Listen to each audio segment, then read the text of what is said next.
শুভ সকাল বন্ধুরা, সকলে কেমন আছেন? আশা করব অনেক ভালো আছেন। সকলকে জানাই শুভ দোল পূর্ণিমার অনেক অনেক শুভেচ্ছা, আনন্দ এবং অভিনন্দন। সকলেই জানো আমি কালকে বাড়ি এসেছি, আর বাড়ি এসে মা বাবার কাজে লেগে গেছি। এখানে পুজো হবে, তাই আমার এক দাদা, বর সবাই মিলে আমরা প্যান্ডেলের মতো করছি, যাতে ঠাকুরটাকে সুন্দর করে সাজানো যায়। ওরা ওইদিকে ওই কাজ করছে, আর আমি এদিকে ঠাকুরের মানে যে 5 রকম ভাজাভুজি সেগুলো সব সবজিগুলো বিনিয়ে নিচ্ছিলাম।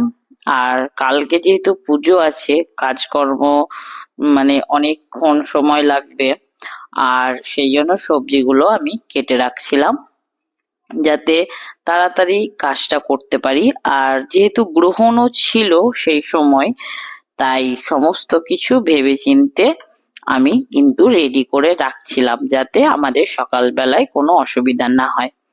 মা খুব সকাল সকাল স্নান করে পুজোর জোগাড়ে বসে গেছে। মাকে বলছিলাম ক্ষীরছানা করলে কই দেখাও। তো এই যে ক্ষীরছানা মায়ের রেডি হয়ে গেছে, এবার মা লুচি করবে। আর এদিকে দাদা নারকেল গুলো ছাড়িয়ে তুলে রেখেছে। চলো আমাদের ঠাকুর দেখায়। এই যে মার ঠাকুর, এই যে এখানে আমি আলপনা দিয়েছি রাত্রে বেলায়। আমি খুব একটা ভালো পারি না, মোটামুটি যেরকম কাজ চলে আমি চলে যাই। এদিকে মা লুচি ভাজতে বসে গেছে।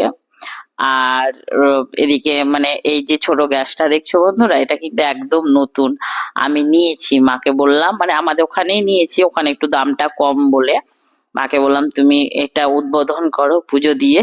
তো মা এখানে উদ্বোধন করছে। আমি এখানে স্নান করে একদম শাড়ি পরে ঠাকুরের ফুলে মানে ঠাকুরের গলার মালাটা গাঁথতে শুরু করেছি। এই যে ঠাকুর মানে চারিদিকে ফুল ফল আর এত হইচই, মানে খুব ব্যস্ততার মধ্যে সমস্ত কিছু জোগাড় করেছি। সকলে মিলে হাতে হাত দিয়ে এখানে ঠাকুর মশাইও চলে এসেছে।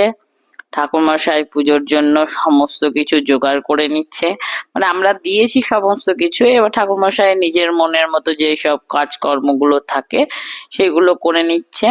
আমি এদিকে ধূপ ধরাবো, সেই জন্য এগিয়ে যাচ্ছি। আর আমার ছেলে তরমুজ লোভী, ভীষণ ভালোবাসে তরমুজ খেতে।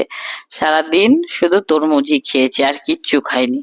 ও খুব ভালোবাসে, সেই জন্য ওকে তরমুজ দিয়ে বসিয়ে রেখেছি যাতে আমাকে বিরক্ত না করে, আর আমাকে মানে কাজ করতে দেবে না। আমি যদি ওকে যদি কিছু না দেওয়া হয়, তো ওর পছন্দ মতো ওকে খাবার দিয়ে দিয়েছি, ও এখানে বসে বসে খাচ্ছে।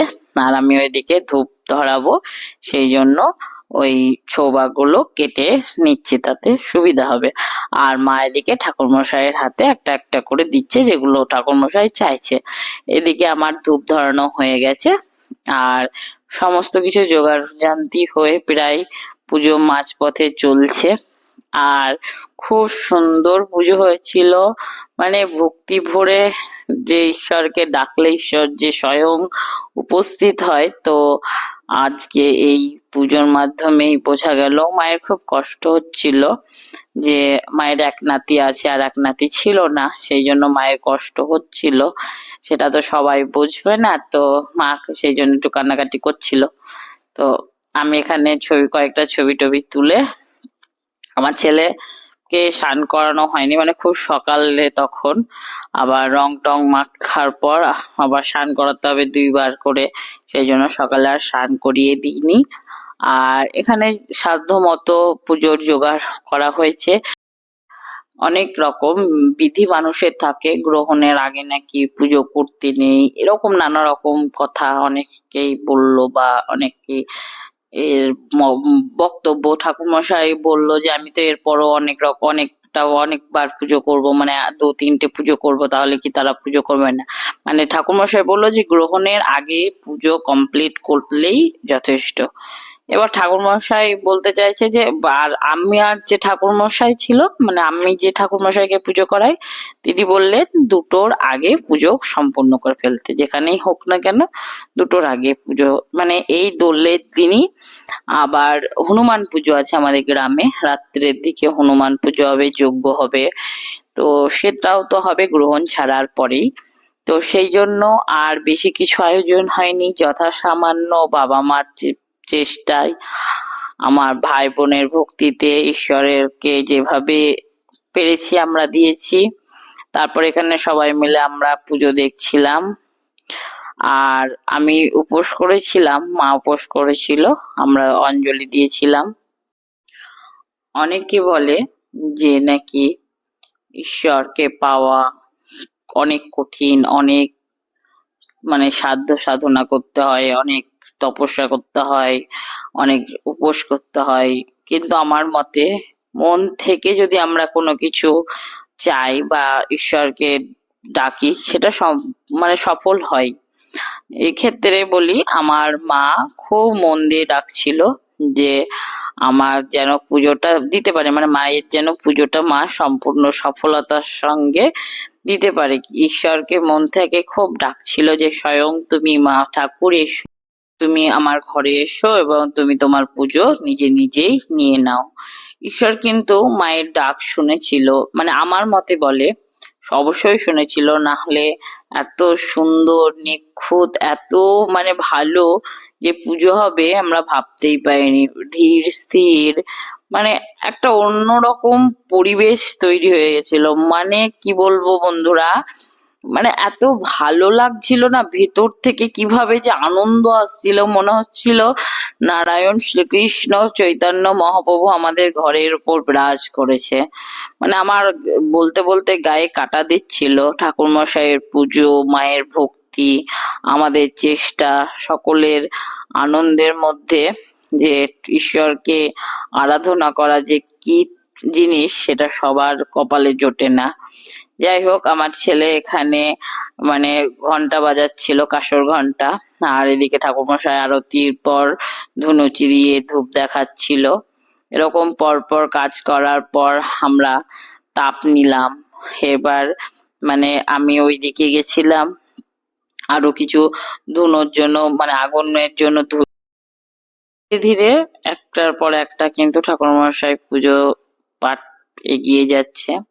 এবার যজ্ঞের পালা, মানে যজ্ঞের জন্য সমস্ত প্রস্তুতি করছে।